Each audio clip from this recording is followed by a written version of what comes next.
കുട്ടനാട്ടിൽ UDF സ്ഥാനാർത്ഥിയായി മത്സരിക്കുന്ന റജി ചെറിയാന്റെ നാമനിർദ്ദേശ പത്രിക ഇന്ന് വിശദ പരിശോധനയ്ക്ക് വിധേയമാക്കും. കേസ് വിവരം സത്യവാങ്മൂലത്തിൽ ഉൾപ്പെടുത്തിയില്ല എന്ന LDFന്റെ ആരോപണത്തെ തുടർന്നാണ് പത്രിക വിശദ പരിശോധനയ്ക്ക് മാറ്റിയത്. പിന്തുണച്ചവർ ഒപ്പുവെക്കാത്തതിന് തുടർന്ന് ഒരു പത്രിക തള്ളിയിരുന്നു. ഫൈസൽ അസീസ് വിശദാംശങ്ങൾ നൽകും. ഫൈസൽ, ഇന്നലെ രാജീവ് ചന്ദ്രശേഖർ ഒപ്പം VD സതീഷിനടക്കം ഒരുപാട് പ്രമുഖരുടെ പത്രിക ഇതുപോലെ മാറ്റിവെച്ചതായിരുന്നു. പക്ഷെ അതൊക്കെ വൈകുന്നേരത്തേക്ക് സ്വീകരിക്കുന്നത് നമ്മൾ കണ്ടു. പക്ഷേ ഈ റജി ചെറിയാന്റെ പത്രിക ഇന്നലെ വൈകുന്നേരവും സ്വീകരിച്ചിട്ടില്ല. ഇന്നാണ് അതിന്മേൽ കുറെ കൂടി വലിയ പരിശോധനകൾ നടക്കുന്നത്. ഇപ്പോൾ എന്താണ് റജി ചെറിയാന്റെ പത്രികയിലെ പ്രശ്നം? അത് തള്ളുന്ന ഒരവസ്ഥയിലേക്ക് പോകുമോ?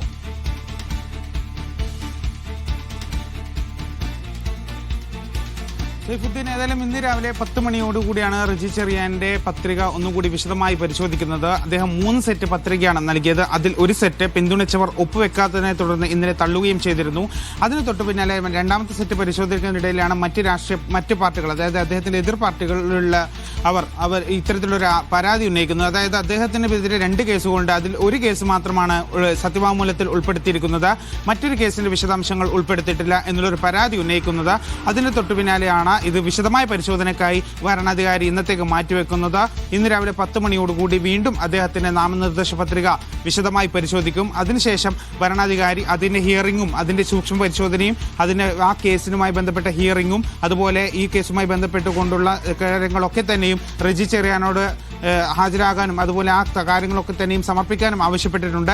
ആ രേഖകളൊക്കെ പരിശോധിച്ച ശേഷം വരണാധികാരി ഒരു തീരുമാനമെടുക്കും. ഒന്നുകിൽ തള്ളും അല്ലെങ്കിൽ സ്വീകരിക്കും. സ്വീകരിക്കാൻ തന്നെയാണ് സാധ്യത. കാരണം അദ്ദേഹത്തിന്റെ ഒരു പേരിലെ കേസിന് ബാക്കി നാമനിർദ്ദേശ പത്രികയിലെ വിവരങ്ങളൊക്കെ കൃത്യമാണ്. എങ്കിലും ഈ കേസിന്റെ വിവരങ്ങൾ ഉൾപ്പെടുത്തിയിട്ടില്ല എന്നതാണ്. അത് തിരഞ്ഞെടുപ്പ് കഴിഞ്ഞാലാണ് അത് ചെറിയ രീതിയിൽ ബാധിക്കുക. കാരണം അദ്ദേഹം ആ കേസിൽ ജാമ്യം എടുത്തിരുന്നു എന്നുള്ള കാര്യം കൂടിയുണ്ട്.